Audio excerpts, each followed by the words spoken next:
नमस्कार, मैं दीपक शर्मा और मेरे इस YouTube मंच पर आपका स्वागत है। दोस्तों, प्रधानमंत्री नरेंद्र मोदी आजकल कुछ झुंझलाए से हैं। अब ये बात मैं नहीं कह रहा हूँ, ये बात उनके करीबी बताते हैं। और ऐसा कहा जा रहा है कि ये जो झुंझलाहट है, ये दरअसल बिहार में जो ताज़ा राजनीतिक घटनाक्रम हुआ है उसे लेकर है। और जाहिर तौर पर बिहार में उनकी सरकार चली गई, बीजेपी की, एनडीए की, और समाजवादियों की सरकार आ गई।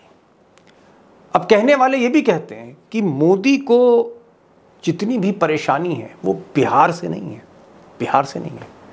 बिहार के इस आदमी से है। जी हाँ, नीतीश कुमार 8 बार के मुख्यमंत्री बिहार के, और मोदी जी को लगता है कि कहीं ऐसा ना हो जाए कि नीतीश कुमार बिहार से निकलकर 2024 में उनके सामने खड़े हो जाए। और ये हुआ तो मोदी जी के लिए तीसरी बार शपथ लेने में दिक्कत होगी। जी हाँ, दिक्कत होगी। अब दोस्तों, मोदी जी जैसा आदमी अगर झुंझला गया तो फिर सामने वाले को दिक्कत तो आना लाजमी है। And I am serious about it. मेरे सूत्र बताते हैं कि जिस वक्त बिहार में आज शपथ ग्रहण समारोह चल रहा था, एक जश्न का माहौल था पटना में, उसी वक्त दिल्ली में, वो चाहे ईडी हेडक्वार्टर्स हो या फिर सीबीआई हेडक्वार्टर्स हो, लालू परिवार से जुड़ी फाइलें खंगाली जा रही थी। और जो अधिकारी थे जिनके पास ये जांचें हैं, वो लगातार बैठक पे बैठक कर रहे थे और उनकी बात पटना से हो रही थी। अब देश के जो बड़े अखबार हैं, जैसे इकोनॉमिक टाइम्स है, अमर उजाला है, और भी कई अखबार, इनकी रिपोर्ट्स पर अगर यकीन करें तो जैसे ही नीतीश और तेजस्वी एक मंच पर आए, नई सरकार बनी पटना में, उसी वक्त दिल्ली में सीबीआई और ईडी दोनों में हड़कंप मचा। सरकार का दबाव कहिए या जो भी कहिए, सीबीआई ने दिल्ली हाई कोर्ट में एक एप्लीकेशन फाइल करी और कहा कि लालू परिवार पर जो आईआरसीटीसी का केस है, होटल डील का जो केस है, इसका ट्रायल शुरू किया जाए, इसकी सुनवाई तुरंत शुरू की जाए। अब इसका मतलब यह है कि इधर तेजस्वी और तेज प्रताप, इनको घेरने के लिए, इनकी घेराबंदी करने के लिए सीबीआई फिर से एक्टिव हो चुकी है, बल्कि मैं कहूँ सुपर एक्टिव हो चुकी है। और मकसद यही है, नीतीश को परेशान करना, तेजस्वी और तेज प्रताप की घेराबंदी करके। अब मोदी और शाह यानी गुजरात लॉबी, तेज प्रताप और तेजस्वी यानी लालू परिवार की घेराबंदी करके नीतीश कुमार को डराना चाहते हैं। और 2017 में वो डराने में कामयाब भी हुए, जब नीतीश ने लालू का साथ छोड़ दिया था, उनके साथ चले आए थे। लेकिन इस बार नीतीश का पैतरा ही कुछ अलग है।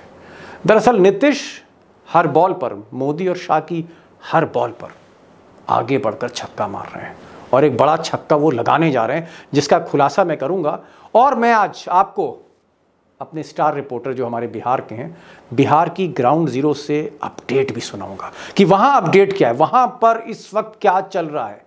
उसका खुलासा अभिषेक कुमार करेंगे। लेकिन पहले जान लेते हैं कि नीतीश कुमार का नया पैतरा क्या है, जिससे मोदी और शाह थोड़ा हड़बड़ाए हैं।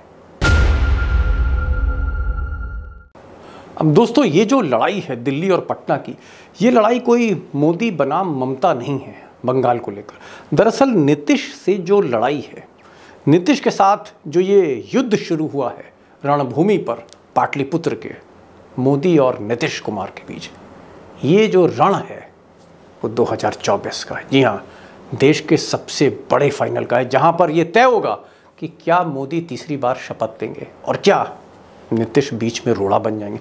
ये लड़ाई दरअसल 24 की है, 2024 की। और इसीलिए नीतीश भी कहीं ना कहीं हर गेंद का जवाब सोच समझ के दे रहे हैं। और एक बार हम जान लेते हैं कि नीतीश अब आगे क्या करने जा रहे हैं। बीजेपी से वो अलग हो चुके हैं, एक नई सरकार बना चुके हैं, मजबूत सरकार बना चुके हैं, और सेटल होने के बाद वो क्या करेंगे, एक बार इस ग्राफिक्स की मदद से देख सकते हैं। और सबसे पहला उनका जो कार्ड है, जो कार्ड फेंका है, जिस पर मोदी घबराए हैं, आरएसएस घबराई है, वो है कास्ट बेस्ड सेंसस, यानी जातिगत जनगणना।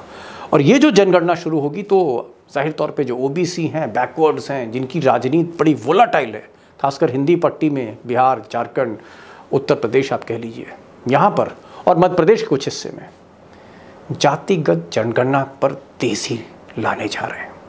और ये जो तेजी आएगी इस कास्ट बेस्ड सेंसस पर, कहीं ना कहीं ये बीजेपी को, आरएसएस को बैकफुट पर ले जाएगी। ये पहला पैतरा है।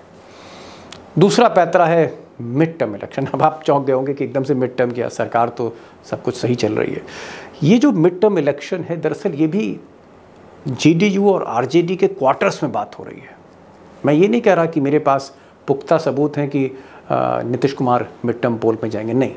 इस तरह की सुगबुगाहट है और इस पर मैं अभिषेक कुमार से आपको ताज़ा अपडेट दूंगा कि आरजेडी और जेडीयू के खेमों में क्या चल रहा है, महागठबंधन में क्या चल रहा है, उनके विधायक क्या बात करें, भी आपको अपडेट देंगे। लेकिन ये बड़ी खबर है, अगर ऐसा होता है तो इसके क्या परिणाम होंगे, क्या इम्पैक्ट होंगे, ये आप ज़रूर, मैं चाहूँगा कि आपको पता होना चाहिए। तीसरा, देशव्यापी मोर्चाबंदी।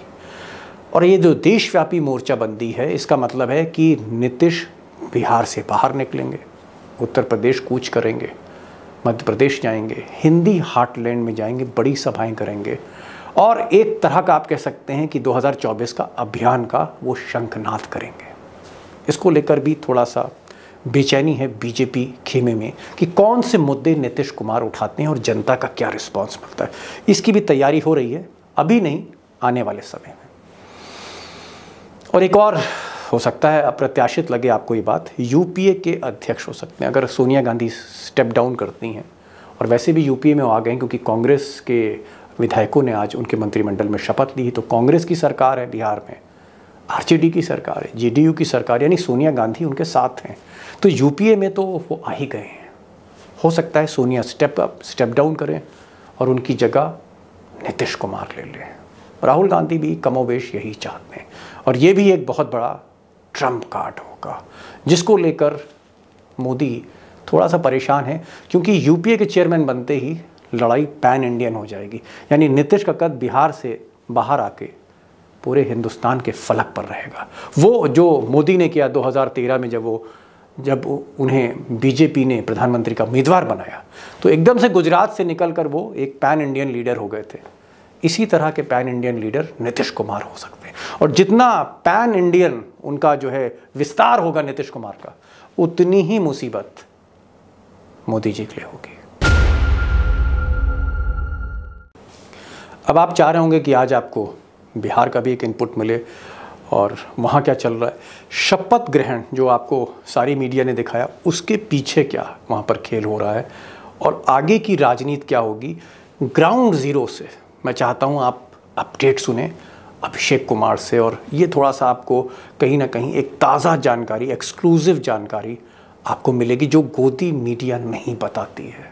हमारे साथ सीधे जुड़ गए हैं हमारे बिहार एक्सपर्ट अभिषेक कुमार और उनसे सीधे बिहार की ताज़ा रपट लेते हैं। अभिषेक, मेरा पहला सवाल और एकदम जैसे कहते हैं ना डॉट, एकदम चिड़िया की आंख पर है और मैं इधर उधर की बात नहीं करूंगा और आपसे भी बहुत साफ मैं उत्तर चाहता हूं।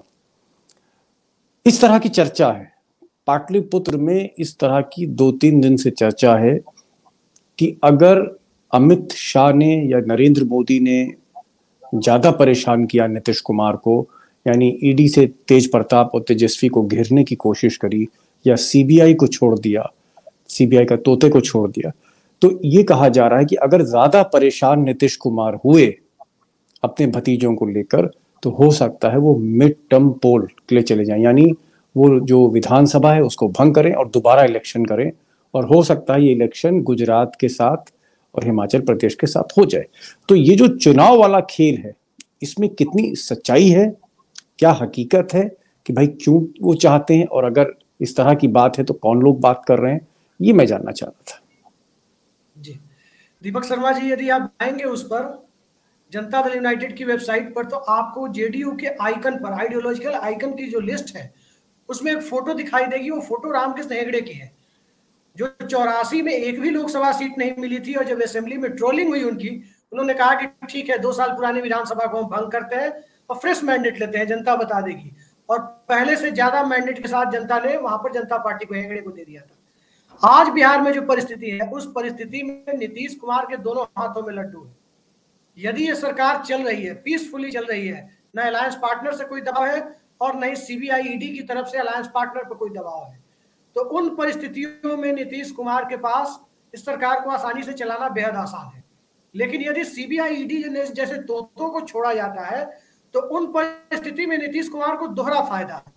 फायदा यह है कि बिहार का जो जनमत है, जो अभी से दिखाई दे रहा है, चौक चौराहों पर दिख रहा है, उसमें स्पष्ट तौर पर यदि दिख रहा है कि आज यदि मिड टर्म पोल हो जाए तो जो माहौल है, बिहार ही नहीं बल्कि पूरे देश का जो माहौल है, युवाओं का मामला हो, चाहे पिछड़े वर्गों की नाराजगी हो या जाति जनगणना का मुद्दा हो, इन सब मुद्दों को लेकर यकीन मानिए दीपक जी, परिस्थितियां इस प्रकार की बन गई है कि 243 में 2010 जैसा जनमत, जिसमें एनडीए को नीतीश के चेहरे पर 206 सीटें मिली थी, उस तरह का जनमत बिहार में नीतीश कुमार को मिल सकता है।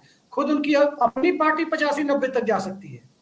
तो ये कहा जा सकता है मौजूदा दौर में कि यदि बीजेपी की तरफ से तंग भी किया जाता है, तब भी नीतीश कुमार इसका इस्तेमाल अपने पक्ष में कर सकते हैं। और यही वो वाजिब कारण है जिससे भारतीय जनता पार्टी अब तक स्पष्ट तौर पर शीर्ष नेतृत्व कुछ बोलने से बचता रहा है।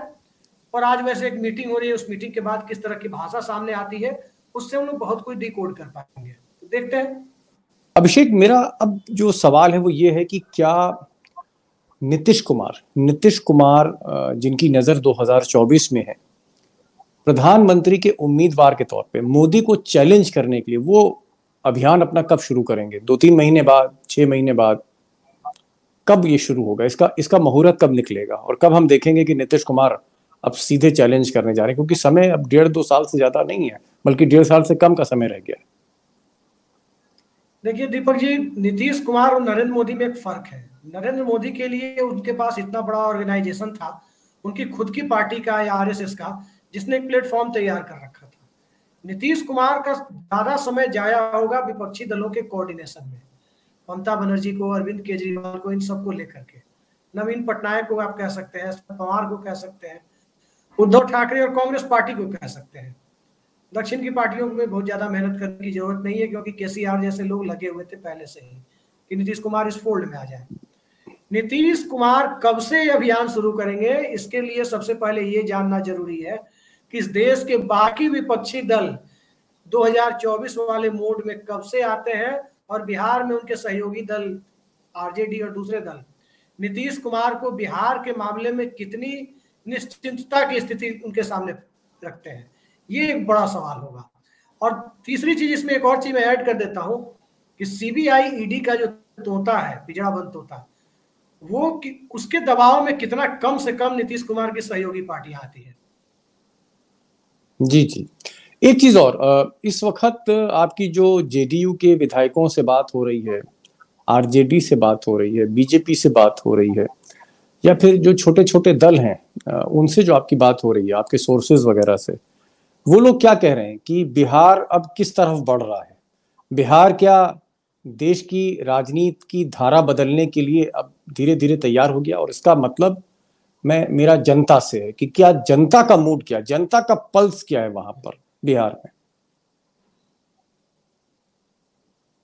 जनता का मूड तो यही, आज विधानसभा चुनाव हो जाए तो नीतीश कुमार को 3/4 से ज्यादा बहुमत 2010 की तरह मिल सकता है। अभी माहौल बिल्कुल नीतीश कुमार के पक्ष है, यूं कहें कि विपक्षी गठबंधन के पक्ष में पूरा का पूरा माहौल है। और अब अभिषेक कुमार जिनकी बात हुई आरजेडी और जेडीयू उनके विधायकों से, नेताओं ने, उन्होंने एक सटल तरीके से हिंट तो किया, इशारा किया कि हाँ मिड टर्म पोल हो सकता है। लेकिन यहाँ दोस्तों ये चीज़ आपको समझनी होगी कि ऐसा होने नहीं जा रहा, ये एक ऑप्शन है, ये एक विकल्प है, और इस विकल्प को वो उसका प्रयोग कर सकते हैं अगर मोदी शाह ने कुछ ज़्यादा ही परेशान कर दिया, अगर पानी गले से ऊपर आया, तो ये विकल्प भी नीतीश कुमार के पास है। लेकिन सवाल यह है कि किसी रिपोर्टर से अपडेट लेना ग्राउंड ज़ीरो से, या स्टूडियो में बैठकर विश्लेषण करना, आकलन करना किसी भी राजनीतिक परिस्थिति का आसान है। असली चीज़ यह है कि इस पूरे घटनाक्रम में, ये जो पूरा आप एक सिनेरियो देख रहे हैं जो बदल सकता है देश की धारा को, राजनीति को, उसमें 3-4 लोग बहुत इंपॉर्टेंट हैं और बहुत कुछ उन पर डिपेंड करेगा। जैसे ममता बनर्जी। अब ममता बनर्जी वैसे तो नीतीश से कूल हैं, लेकिन क्या वो पूरे यूपी को सपोर्ट करेंगे, ये देखना होगा, क्योंकि इस लड़ाई में ममता बनर्जी का शामिल होना बहुत ज़रूरी है। इसके साथ साथ शरद पवार भी कंफर्टेबल है नीतीश कुमार से, लेकिन साथ देते हैं नहीं देते हैं, किस हद तक जाते हैं, ये भी मायने रखता है। और सीताराम येचुरी जो लेफ़्ट के नेता हैं, लेफ़्ट के 15-16 विधायक ऑलरेडी बिहार में हैं, लेफ़्ट की सरकार केरल में है और पश्चिम बंगाल, त्रिपुरा, कहीं ना कहीं प्रेजेंस लेफ़्ट की है। और सीताराम येचुरी से ना सिर्फ लेफ़्ट के नेता हैं, आप ये कह सकते हैं कि वो एक सूत्रधार के रूप में उभर सकते हैं, सबको साथ लेकर चल सकते हैं, और आप ये कह सकते हैं अपोजिशन की जो छतरी है उसके नीचे सबको ला सकते हैं। तो सीताराम येचुरी कितना आगे बढ़ेंगे ये भी देखना पड़ेगा। और अगर ऐसा सब कुछ हुआ तो यकीन मानिए नीतीश कुमार इस साल के आखिर तक एक चुनौती बनकर उभर सकते हैं। लेकिन हाँ, उनके पीछे अपोजिशन कितनी यूनाइटेड है ये एक निर्णायक आप कह सकते हैं बिंदु है इस पूरे 2024 के फाइनल का, इसको समझना ज़रूरी होगा। बहरहाल ये था आज का वीडियो, आपको कैसा लगा मैं चाहूँगा कि ज़रूर आपने जो कमेंट्स हैं वो शेयर करें, अपने आइडिया शेयर करिए। और मेरा जहाँ तक ताल्लुक़ है इस खबर को लेकर बड़ी तेज़ी से डेवलपमेंट हो रहे हैं, घटनाक्रम तेज़ी से बदल रहा है, कभी नीतीश के साथ, कभी मोदी के साथ, और कभी नीतीश के पक्ष में, कभी मोदी के पक्ष में, ये सिचुएशन बदलती रहेगी। और मेरी कोशिश होगी कि मैं आपको सही तस्वीर दिखाता चलूँ आने वाले फाइनल तक। तो ये आज का वीडियो था, ज़्यादा से ज़्यादा शेयर करिए, क्योंकि गोदी मीडिया ऐसे वीडियोस बनाती नहीं है, दिखाती नहीं है जनता को, सच नहीं जाहिर करती। आप सच को इस वीडियो के ज़रिए अपने दोस्तों तक ले जाइए जिनको आप जानते हैं, व्हाट्सएप पे शेयर करिए, फेसबुक पे शेयर करिए, और मैं ऐसे वीडियो बनाता रहूँगा। और आखिर में मेरा सिर्फ यही आपसे एक रिक्वेस्ट होती मेरी कि इस वीडियो को देखने के साथ साथ चैनल को ज़रूर सब्सक्राइब करें, बेल आइकन ज़रूर क्लिक करें, आपको नोटिफिकेशन मिलते रहें। तो आज बस इतना ही, फिर मिलेंगे एक नई वीडियो के साथ। नमस्कार।